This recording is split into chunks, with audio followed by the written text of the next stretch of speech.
Hey everyone, welcome. As someone who had the privilege of studying under the great Greg Mankiw, I get really excited about breaking down the big ideas in economics. And today, we're tackling one of the absolute cornerstones, the theory of consumer choice. It sounds complicated, but trust me, it's the secret code behind pretty much every decision you make, from what's in your shopping cart to the huge life choices you face. So let's just jump right in with a super simple, everyday problem. Picture this. You're at the grocery store. You've got a set amount of cash and you're staring at two things you love. Let's say a nice steak and some fresh avocados. How in the world do you decide how much of each to buy? What's the perfect combination? Well, that's exactly the kind of puzzle this theory was built to solve, and it does it beautifully. All right, here's the plan. We're going to start with the everyday choice problem, then look at what's possible for you, your line of possibilities. After that, we'll get into mapping your happiness. Then we'll find that sweet spot where they meet, and finally, we'll see how this applies to choices way beyond just shopping. Okay, part one, your line of possibilities. This is all about what you can actually afford. So yeah, let's dive right in. The first piece of this whole puzzle is something economists call the budget constraint. I know, it sounds a little intimidating, but it's really not. It's just a fancy way of saying, hey, here's what's actually possible with the money you have. So what is a budget constraint? It's basically the limit on what you can buy. Think of it like a line drawn in the sand. On one side, you have all the combinations of things you can afford. On the other side, you've got everything you can't. It's that simple. It shows you all the possibilities if you spend every single penny you have. To make this crystal clear, let's use a real example. Let's talk about a guy named Russell. Okay, so Russell has a monthly income of $3,000. And let's say he only spends it on two things he loves, steak at $10 a pop and avocados at $2.50 each. So given his budget, what are his options? Well, if he goes all in on steak, he can buy 300 of them and 0 avocados. Or he could go the other way entirely and get 1,200 avocados and no steak. But of course, he can also mix it up, right? He could get, say, 200 steaks and 400 avocados. The line that connects all of these possible combinations, that is his budget constraint. It's basically his personal menu of what he can afford. And what's so cool about this is it shows us exactly what happens when things change. Let's say Russell's income drops to $2,000. Bam, the whole line shifts inward. He can just afford less of both things. But what if only the price of avocados goes up to, say, $4? Well, then the line pivots. He can still buy the same maximum amount of steak, but his ability to buy avocados takes a huge hit.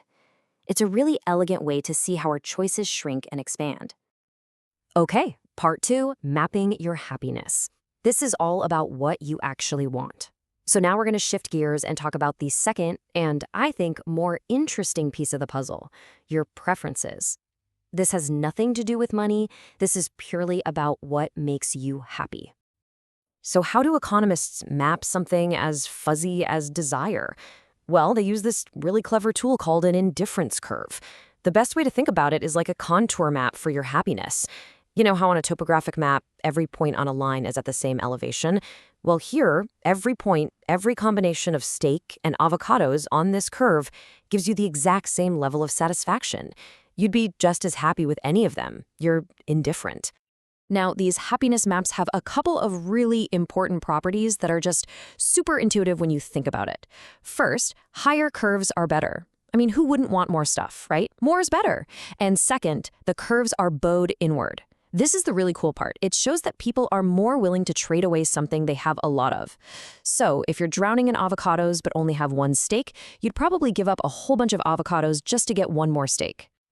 And that slope, the steepness of the curve at any point, has a fancy name, the marginal rate of substitution, or MRS. But don't let the jargon scare you. All it means is the rate at which you are willing to trade one good for another. This isn't about the price at the store. This is your personal, internal trade-off value. All right, part three, finding the sweet spot. This is where we combine what you can afford with what you actually want. This is the moment of truth. This is where the magic happens. We're going to take our map of what's possible, the budget constraint, and overlay it with our map of what makes us happy, our indifference curves, to find the one single best choice. So think about it. The goal is to get onto the highest possible happiness curve, right? You want to maximize your satisfaction, but you're stuck on your budget line. You can't go beyond it. So the question becomes, what's the best spot on your budget line? Which point gets you to the highest possible level of happiness? And the answer is what economists call the optimal choice. It's the one single point where your indifference curve just kisses the budget constraint. It's tangent to it. See, if you tried to reach a higher curve, you couldn't afford it.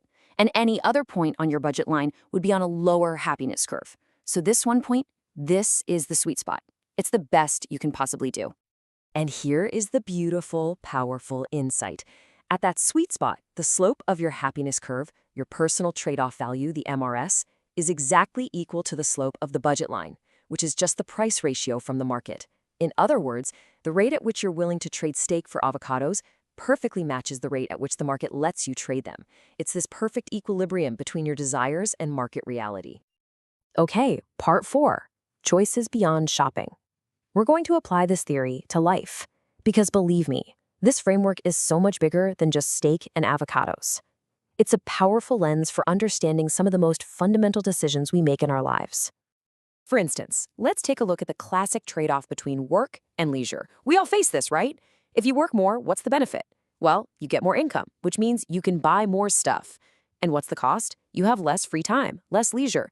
It's the exact same kind of choice problem we've been talking about. And if you think about it this way, your wage is just the price of an hour of leisure. Every hour you decide to kick back and relax, you're effectively spending whatever you would have earned in that hour. So this exact same model can help us understand how you decide the optimal balance between earning a living and actually, living.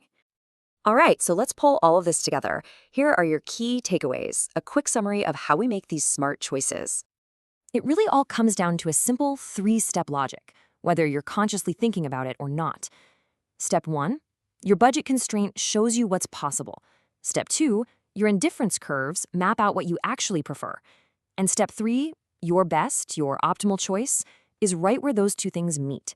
It's the highest level of happiness you can possibly afford. So, what's the big takeaway here? This isn't just a theory in a textbook. It's a whole new lens for seeing the world and your own choices. So I'll leave you with this question to chew on. What are the invisible trade-offs, the hidden budget constraints and indifference curves that are shaping your most important decisions? Think about it. Thanks so much for joining me.